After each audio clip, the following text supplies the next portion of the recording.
Earlier this year I had a video in which I made an entire Larp costume in 16 days. But there was one specific part that I think deserved slightly more attention than it got in that video, which was this quiver. I am super happy with how this quiver turned out, especially considering it is one in which your arrows can point in the normal way, rather than what you often see with Larp arrows is that the bulky heads are pointing out at the top. And best of all, I made all of this in 3 days. Granted, that was because I was in a time crunch for the entire costume, but nonetheless, it's an easy quiver. And I filmed more footage than you got in that video, so I figured, why not make an entire tutorial about it? So, here we go. Without further ado, let's get crafting. To start off, we have to decide the size of the quiver. For this, I held all the arrows above the fabric and measured the circumference of all the heads together.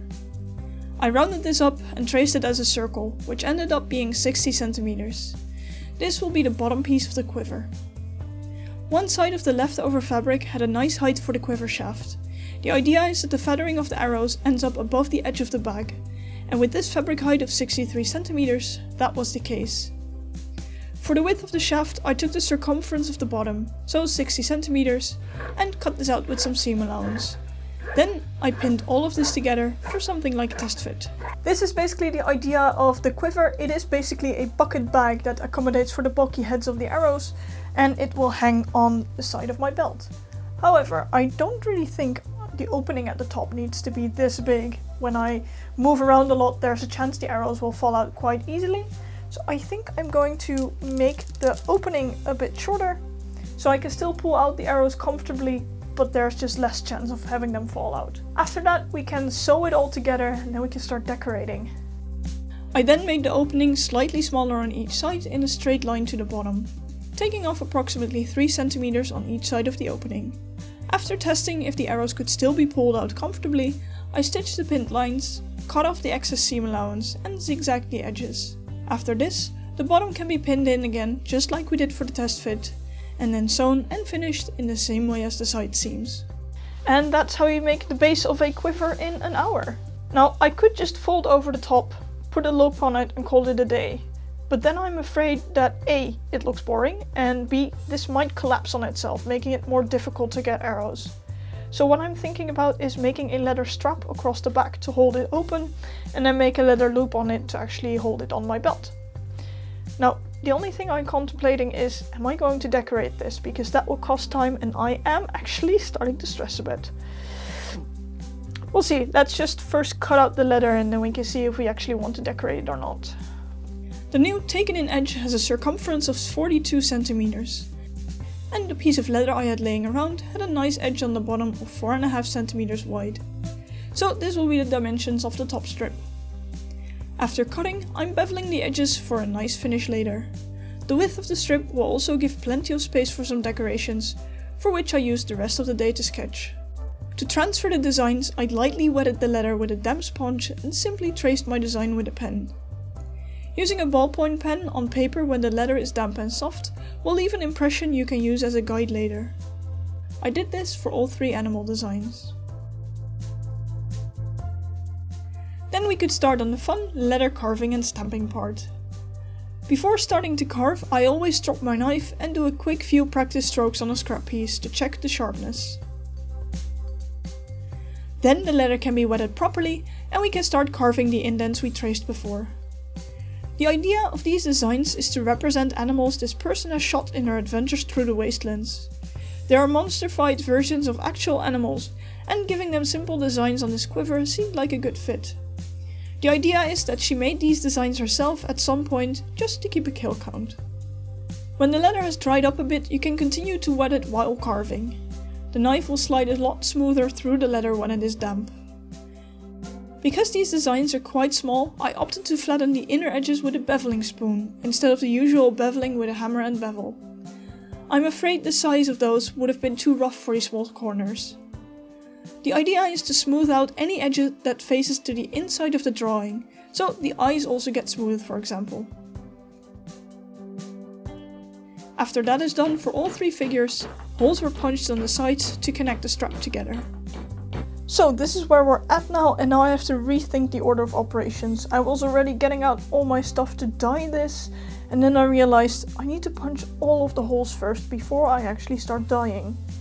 Which also means I need to know how I want to attach this to the quiver bag, because we will need holes for that. So I'm thinking about making two lines, one at the bottom and one at the top, where we can sew it in. I do realize I should maybe have made my tooling slightly smaller, but oh well, we'll figure something out. Which means that we will also need to make the belt loop that holds the quiver to the belt first, because of course that means more holes. Which means that we're going to do that first. I think I'm going to use the same leather for that, because it will have to hold a bit of weight, so I do want it to be nice and sturdy. And I'll already give you a sneak peek. I figured that this would be a really nice color. I determined the size of the strap by grabbing the belt I will be wearing it with and measured what a nice length will be to have the quiver hang off the belt. This ended up being 23 centimeters, and for the width I took 5.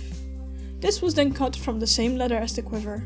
I then held up the leather strap on the band to guesstimate a nice angle for the strap. I lightly marked this on the band, after which we can use a stitching groover to mark where the stitch line should end up. Then the stitching holes were pre-punched on one side. The strap was folded and they were punched all the way through so they aligned nicely on the other side. This was then repeated by placing the strap on the taut band, and again the same holes were used to pre-punch the stitching holes on the band. Next, the stitch groover was used on the band itself, and the stitch holes were all punched all along the top and bottom of the band at a 4mm distance from the edge. Then onto the dyeing part. I'm using Phoebing's chocolate brown to dye this quiver.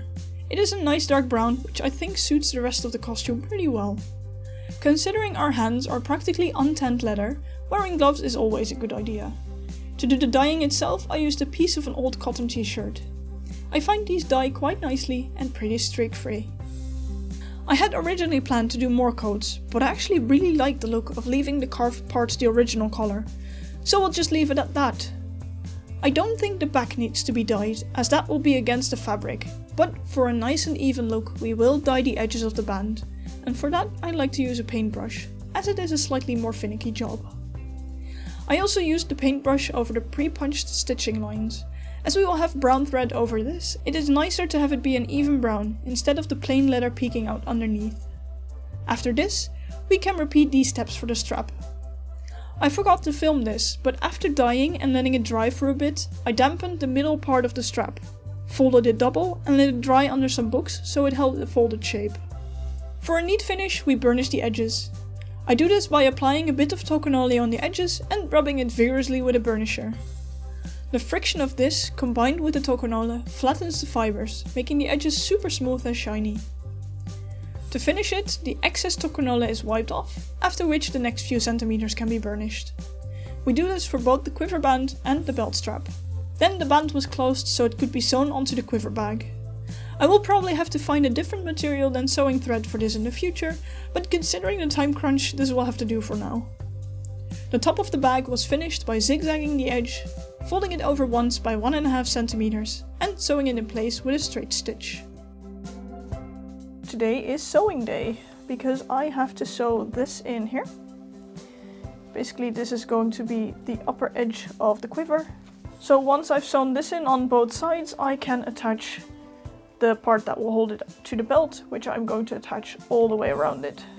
So yeah, sewing will take a while. To make sure the fabric was nicely divided over the leather band and I wouldn't come up short on the fabric or have left over, I pinned the fabric in place. This could be done pretty simply by just pushing pins through the pre-punched holes in the leather. It does feel a bit like I'm making a torture device, but I can assure you it is nothing of the sorts. After pinning, we can sew it in place. For this I used waxed thread and a simple running stitch. So, after slightly widening the hole with an awl, the needle goes through one hole and out on the next. This speeds up sewing considerably compared to the usual saddle stitch. And after the top, we repeat this for the bottom edge. Then the strap goes over both the leather and the fabric and it is sewn on with, in this case, a saddle stitch. Yes, it takes longer, but I do find it gives a very pretty results and these stitch lines are shorter in total. The saddle stitch is a stitch where both needles go through the same hole in each stitch, so that's why it takes longer. If you want to know more, you can see it in more detail in my Making an Easy Leather Notebook cover video at the 10 minute and 42 seconds mark. And lastly, up the kill count on the quiver. And why not use the item it would have been carved with if it was real?